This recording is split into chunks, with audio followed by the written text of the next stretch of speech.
Welcome, all you huntsmen out there. I'm Duuz-Diz-Din, and I'm back with another Rwby episode review. This time, Season 6, Episode 8, titled Dead End, which is exactly what our heroes are met with, as they are denied access to the Atlas military base, and are unable to get them to give them a ride to Atlas itself. They even go so far as to try to have, basically play the Weiss card. It's just like, we have Weiss Schnee here, a resident of Atlas and a member of the higher echelon. Tell your boss and then they'll let us in.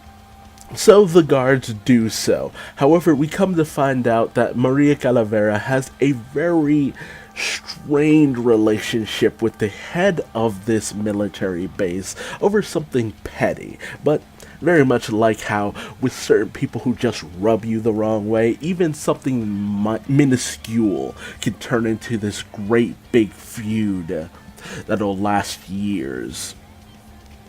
And so we're introduced to, I believe it's Commander Cordova, if I'm remember that correctly, who is very much overzealous about her nation of Atlas. And it is immediately seen that there is definitely going to be some hassle trying to get this group of people through to this commander here, as she is just having none of this group. She even has this very interestingly angry relationship with Jean, Nora, and Ren. So I guess their previous introduction to each other didn't go too well, because even Nora seems just genuinely pissed off at this lady.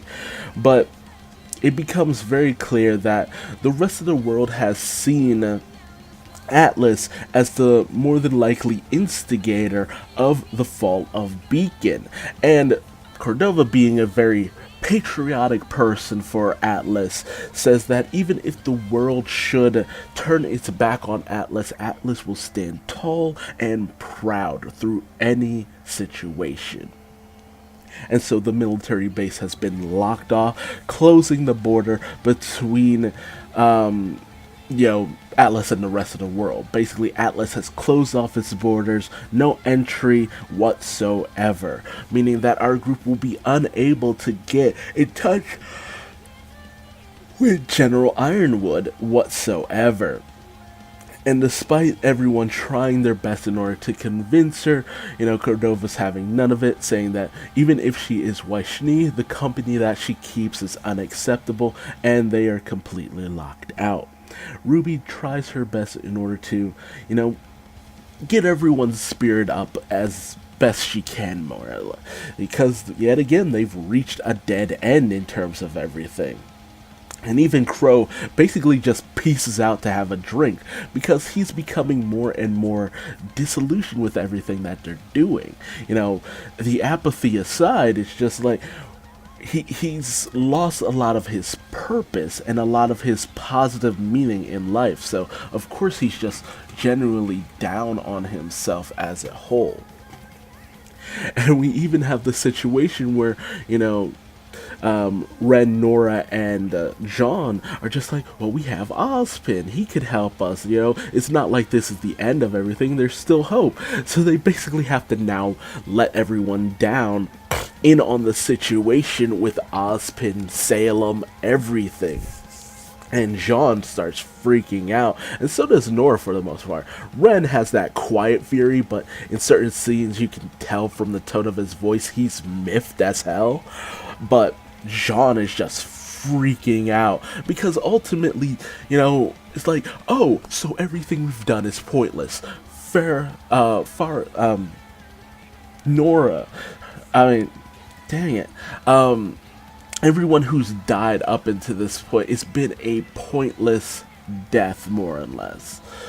And it's just like, dude, John is just done with everything, and he even starts to just, shake down Oscar, because it's just like, well, how can we trust anything from Oscar, period?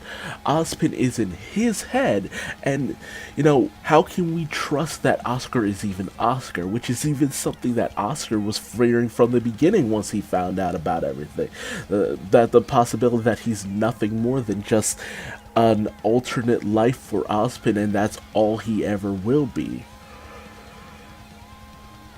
Ultimately, John goes up to his room, and everybody else pretty much does too, because they have to take in and process all of this. It's a lot to consider, basically. So they leave, and Team Rwby even decides to just kind of do their own thing for a little bit. So this gives Rwby an opportunity to talk with Maria Calavera over everything. Her kind of just more or less putting herself down and not really knowing where to turn in all of this, because Crow is off drinking and doing God knows what. Ozpin has locked himself off, and nobody really knows if they can trust him. Something of note, I was talking with a friend of mine, and we were saying, like, he didn't quite understand why everyone was so mad at Ozpin, and like, they saw his history, they should understand where he's coming from. But everyone's pretty much lost something because of the Grimm. They've lost friends and family in this world, and it's just like the whole hope of everything was becoming a huntsman because you thought you could make a difference, and finding out that this thing you were so much clinging to ultimately doesn't make a difference. Nobody wants to hear that. That would have adverse effects for anyone. So, there's multiple reasons why everyone is just taking this so harshly, because it's just like, well, everything was a lie, there was no hope to begin with, why were we fighting this battle, this war? And ultimately it's to protect people, yes, but it's just like, ultimately it's not going to mean anything, because we can't stop any of this. But, Rwby even, highlights the fact that they only have one more wish with Jin, and it's done. They can't talk with her in their lifetime anymore, so it's just like, well, damn. So ultimately, Rwby just decides to converse with Maria over the Silver Eyes. And Maria goes on to say that, she doesn't really have too much information. She learned everything she knew from her father, who even then didn't have that much information. She learned little odds and ends from him that would help her, advance in, using her abilities. And she talks about her past and how she didn't really go to one of the fancy schools, but took the exam to become a huntsman and scored very high and all that good stuff. So she was very capable from a young age, and even her semblance is something very interesting, as it's what she calls reflexes. She is able to sense things around her, very adeptly, which is more than likely why her weaponry is what it is. Well, at least in the past, one that was able to call upon the other in such a way, and she was able to predict when it would, basically Daredevil, more or less, with his billy clubs and being able to react and sense where they were at all times. But she ultimately stated, like, there's only so much she really knew, but there was one thing was concrete, that someone was out to kill their clan, because not that many of them existed. Her father caught on. It's just like, it's weird that such a powerful clan would be so just easily wiped out, so there's only an explanation for it. And even Maria highlights on the fact that the Grimm come from the God of Darkness, so she exposits that their power must come from the God of Light, which Rwby questions. It's just like, how would you know that? But with the flashback that they had when the God of Light first showed up, during the whole clash with the God of Darkness, he was able to just wipe out all the Grimm in an instant.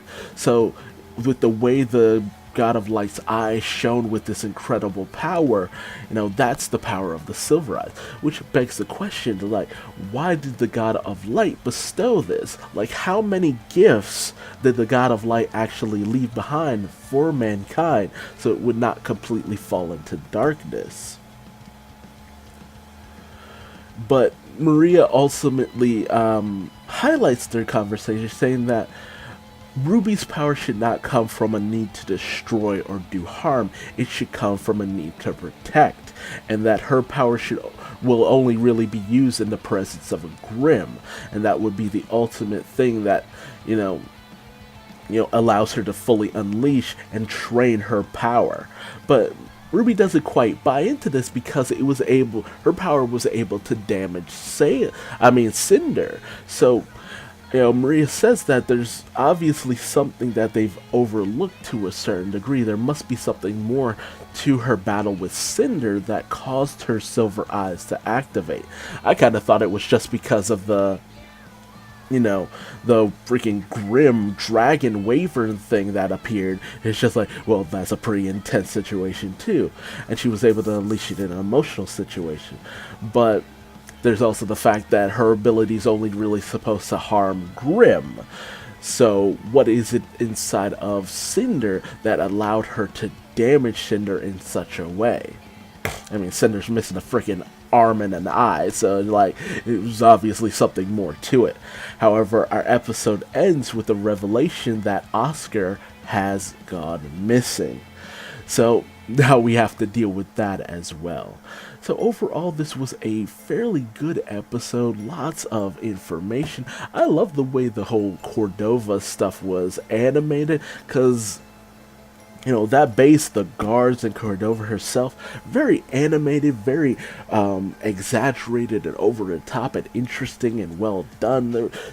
Whoever came up with that and the team animating that section were having a fun time with that, because it just shone throughout that whole interaction right there. And it was hilarious too. Just Maria and Cordova and the guards, it was hilarious. So I just love that section. But John and the rest finally know the truth. Crow is out drinking yet again, wallowing in despair. Oscar has gone missing. Ozpin is still locked off. We only know so much about the Silver Eyes, but I'm surprised Rwby hasn't quite put it together that Salem is probably responsible for the death of her mother, because her dad definitely doesn't have the Silver Eyes. What Rwby will ultimately do with that information is very much up in the air. Will she be consumed with rage? Will she ultimately see with eyes unclouded by hate? Not to mention, how's John reacting to all this? Because it's just like, he lost someone very special to him. And, to find out that death was all meaningless and Ozpin knew about all this, he was the most distrustful about Ozpin. Well, him and Yang. But now it's just like, no, fuck that guy. To hell with that guy. But Oscar is really an innocent in all of this. In fact, if anything, he's very much a victim in all of this. And for every gift that the God of Light bestowed upon them, it feels like they don't have much of a fighting chance here.